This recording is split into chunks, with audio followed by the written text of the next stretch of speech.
I mean, think if you have raised beds, all of that is it's losing water from all sides, top and the sides, just not the bottom. So like an oven. Yeah, exactly, and it's getting hot and losing water, and so the more early you can plant to help shade the surface and shade the sides of your bed too, so it doesn't lose as much water, the better. Other questions? I may have skipped around some, but I want to. Yeah.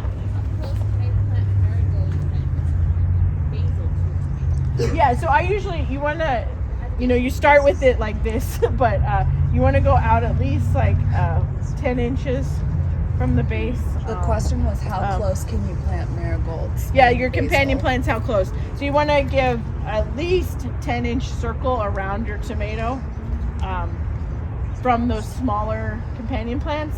You want to at least give 18 to 3 feet for another tomato plant. Things too. So like on this size raised bed, I would do max 2 tomatoes, and then on the side here, do some marigolds and basil. And then that leaves you this whole side of the bed. You could do zucchini. What else? Butternuts. Eggplant. Yeah, eggplant too can get quite massive. Peppers. And things too. So, you can see some of these are quite full. You can pack stuff in. You just got to make sure you add the nutrition and the fertilizer and things too that can support dense planting. And that density will help shade and create a little microclimate too that will help the plants thrive. So you started to mention, we talked a lot about tomatoes. Yes. But that's not the only thing you have. No, true. Eggplants, fabulous in Phoenix. Eggplants are wonderful. They can live for a couple of seasons and years as well. So it's best to use the tomato cage on an eggplant as well to kind of keep it upright, because they have stronger branches, but they can get, is that an eggplant there? Yeah, what's left of one. Yeah. So they are very frost sensitive. So it's probably what's happening there too. But they thrive in the heat and the full sun. So if you were going to do something more on the sun side, I'd do an eggplant on the western side. Peppers, also great. Sweet peppers, bell peppers, hot peppers too seem to do a little bit better. One problem with peppers in the Phoenix sun is if the fruit is exposed to the sun and get sunburnt, and then you have kind of a rotten side of the fruit. So keeping lots of foliage and We've grown in the 5 years I've been here every kind you can think of. Yeah, there's so many kinds of peppers and stuff too. And even Lorna's created her own hot pepper from Jamaica. It's like, ugh. Yeah. So yeah, you can go all levels of spice. Oh no, I do. And that's the great thing about peppers, will continue on and survive. So some of the tomatoes, if they're looking come late June, looking sad and straggly, you could take them out, and it's just better to start over again. But the peppers and eggplant should last all through the summer and fall. And maybe beyond, I don't know if that was covered more. What other plants other than those 3 that you got here today would you plant now at the same time? Some of our new gardens. So a lot of things really honestly do best if you direct seed them. Particularly the beans, cowpeas or black-eyed peas. I know Lorna does those. Asian long beans, too. Squash, yeah. There's a million kinds of squash. I think in a small space, like the zucchini is best, and not 6 zucchini. You need 1 green zucchini, maybe then 1 yellow squash, because they do produce quite a bit, and then they also get big and bushy. But there's also patty pan squash. Some butternuts are smaller plants. Pumpkins are hard. They really like being in the ground in a lot of space.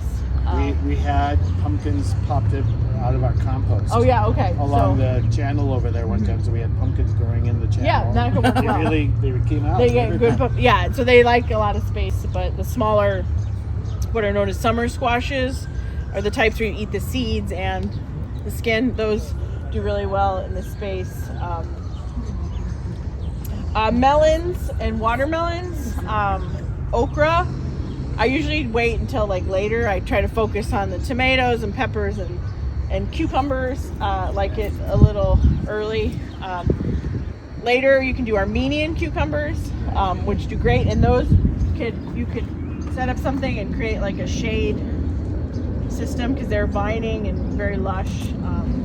Armenian cucumbers are technically a melon, is why they grow so well in the heat, but you eat them like a cucumber. Loofah. That'd be hard in these little beds, I wouldn't do it, but it is a summer one. Oh yeah, it thrives in the heat. Okra is nice. So you can see the plants that we're talking about, it's totally different than what we've been doing with roots and greens and all that stuff. Yeah, so it's less about the leaves and more about the flowers and fruit ones.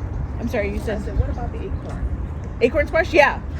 Yeah, it's good. It's kind of a smaller plant, like a summer squash too, versus a big long vine like a pumpkin. So acorn squash work well too. The biggest thing here in Pierson is for the winter squashes tend to be like a beacon for the squash vine, or not squash vine, but for the squash bugs. Yeah. We get squash bugs here like around Thomas. Yeah, so usually mid-June the squash bugs come in, and by that time your zucchini and yellow squash, you're sick of eating it anyway. Right. And so it's better just to yank it, and then you can do it again in August.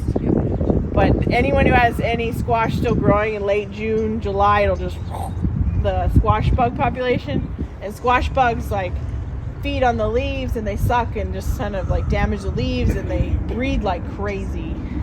And so it just, but they always show up in kind of first week of June. Right. You start to see them, and you just be vigilant to squeeze out a few weeks. And but then if that one person keeps their butternut going and it's infested, then it affects everybody else.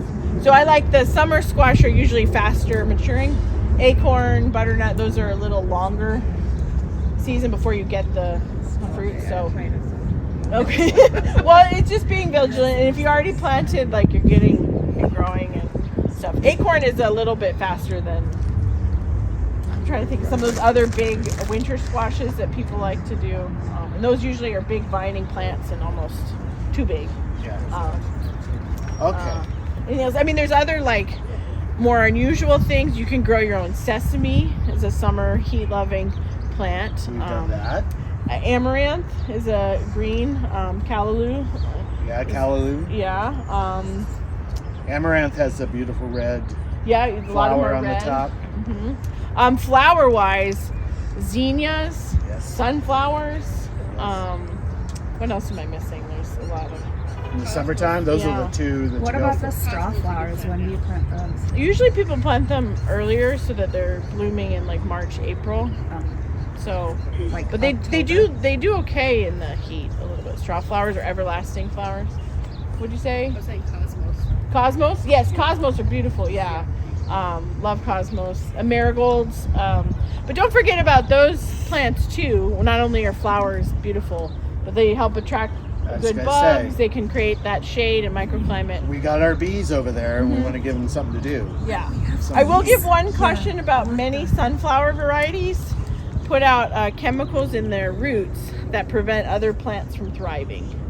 And this is kind of in nature what they do in the wild to kind of be able to grow up. And so sunflowers. And so a lot of the more domesticated ones don't have that trait as much. But I've got caught with it too, where you have sunflowers growing and those things near it or sharing the same root zone don't really thrive. And so if you just had the one bed and that's it, I wouldn't put sunflowers in it. Grow sunflowers in the wash and around. Or if you decide in end of June you pull everything and want to take summer off, you can plant your whole bed of sunflowers and then come back in October.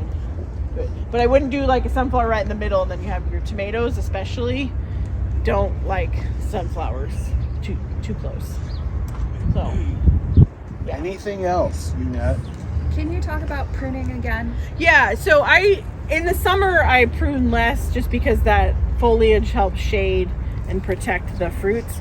But particularly in the beginning, all these little suckers coming off, and so I just prune lightly, I guess, in the summer. But it's also like if you don't, if your plants are growing through all the netting and everything too, you might want to contain, or if it's not staying contained in your tomato cage and stuff too. And that's why indeterminates get quite large and big. And so kind of knowing the variety you have, what's its like growth habit, what kind of plant is it going to turn into. One of the things I brought today is flamenco is a small, like 2.5, 3 foot plant that isn't very dense. So I wouldn't prune that one really at all. But these sun golds or the indeterminate can get large and unruly.